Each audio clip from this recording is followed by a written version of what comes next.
Hi everyone, welcome to another class of MBA CAT Fast Test. This is Shubham Jaiswal and we will be continuing our series of videos leading with the motive of concept overviews. So, divisibility rule. We have to find the divisibility rule for a number which is of 2 to the power n, 5 to the power n. Numbers last n digits must be divisible by respective number. Let's say if there is a number given to you 2 to the power 3, or you could be mean given 5 to the power 5, 2 to the power 21, or 5 to the power 100. So the divisibility test for all such numbers will be a number which needs to be tested with this. It must last 3 digits, last n digits must be divisible by 2 cube.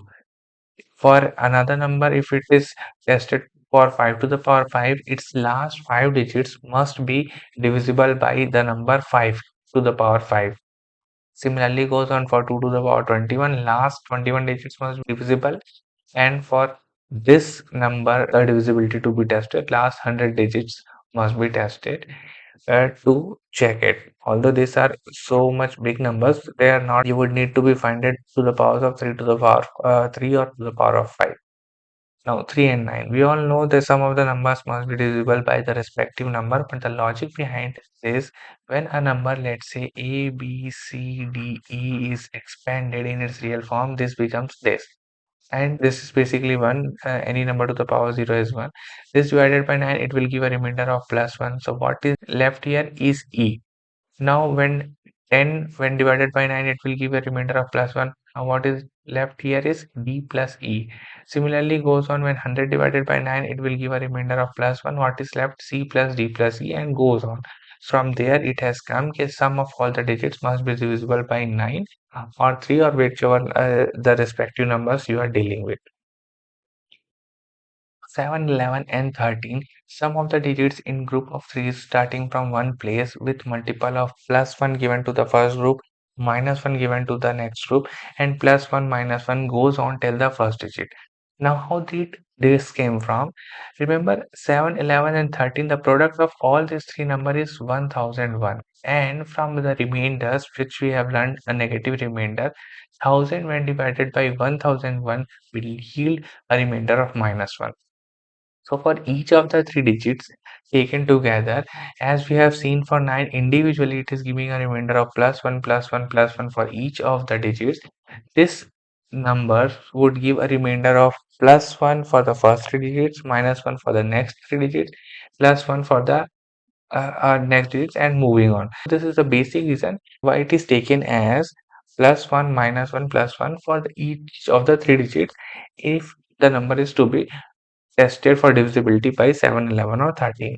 27 and 33. Some of the digits in group of threes, you will need to add the digits in a group of threes starting from unit place, first group of 3, then second group of 3, then added to third group of 3, and after adding all the sums, you just need to test it whether it is divisible by 27 and 33. Why did this came?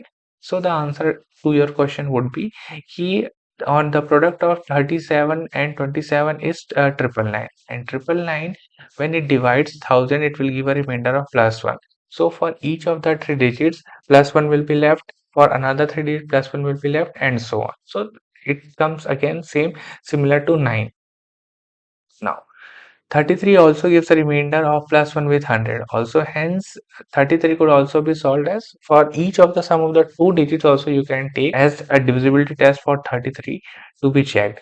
For 11 gives a remainder of minus 1 with 10. It's like iska chota version, right? Okay. Digital sum. Now, what is a digital sum? It is basically the sum of all the digits of the number, and it can never be zero. So if a digit is written, it will have some sum. Obtain digital sum can also be obtained when you divide and find out remainder. Let's say for any x, you will need to find a digital sum. Either you can add the sum, or let's say it is a plus b plus c plus d plus e. You need to find digital sum. You can add individually all this number, or you can just divide it by 9 and take the remainder. The answer will come same. Digital sum will be same for numbers in AP with CD common difference 9. For all the numbers existing in AP with common difference 9, it will have the same digital sum. Also, for the same sum of digits, the numbers differ by 9. Let's say the sum of digits is 18. For example, it could be 99 or 459. All such numbers in 2-digit or 3-digit number or n-digit number will differ by 9.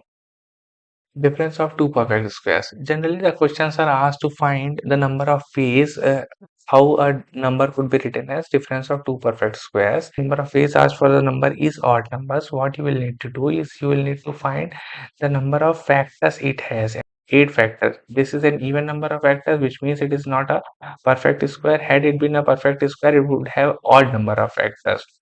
For even number of factors, when it is not a perfect square, you just divide by 2 and you will have the number of ways it can be represented. And for the perfect square, which means when it will have an odd number of factors, you just subtract 1 and then divide by 2, because the case of n square in which it is n into n is there, we will not take it.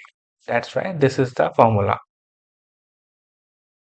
Now, no ordered unordered concept is there in difference of two perfect squares, but the number of integral question solutions could be asked in the question. What you will need to do is whether for this or this is integral is asking, you just need to multiply it by 4 and you will have your integral solution in hand. Now, even numbers. When it comes to even numbers, it can be represented in 4k plus 2 form or 4k form. But for 4k plus 2 form, it cannot be written as difference of perfect squares. The pure logic behind this is to get the value of a and b as integers, we must have either both of them to be an odd or both of them to be an even. But in 4k plus 2 form, it will come one number to be even and another number to be odd. That's why this is not possible. Now, in 4k form, which means the number is already divisible by 4, what you will need to do is you need to divide the number by 4 and you need to continue the process similar to odd numbers, like finding factors and then dividing it by 2, and number of ways can be calculated directly from there. Or you can directly subtract 2 square from this power and the from power of 2 and then calculate the number of factors instead of dividing it by 4 individually. Okay. For integral solution, multiply with 4 ways a number of options, similar as what we have done over here. Now, base systems. Coming to base systems, base n can have 0 to n minus 1 digit. Number with base 7 written in base 7 will have a digit till 6. Number written in base 11 will have digits till 10, and goes on. If you wanted to continue convert any number from base 10 to any other base, you just divide by n and take the remainder from last. What does this mean? For example, let's say you want to write 27 in the form of base 5. What you will need to do, you will need to successively divide 27 by 5 and take the remainder this side and then 1, and here it is the remainder. So from left to right, whatever the digits comes, you write it somewhere as it is 102 and this in base 5. Moving to convert any number from base n to base 10, it is addition of products of nth digit of a number with n minus 1 power of n. Similarly, as you expand in base 10, that in the same way you expand in the base n or base 5, base 7, whichever, and you will have your answer. Maximum 4-digit number in base 7 is 7 to the power 4 minus 1. It is similar in making an analogy with maximum 4-digit in base 10, which is equal to 10 to the power 4 minus 1. You can relate it. Basically, the point here is how to relate it. And similarly, smallest 6-digit number in base 6 will be 6 to the power 5. Why? Because we can easily calculate uh, we can easily relate with base 10, as the smallest 6-digit number in base 10 is equal to 10 to the power 5. Remainder for different bases. So when a number is given to you and you are asked to find a remainder in base n, what you do, you expand the number like you expand in base 10. After expanding, the number already gets converted into base 10, right? And so you can now apply all the remainder techniques which we have learned so far. Now, number of trailing zeros in base k is the highest power of k in base 10.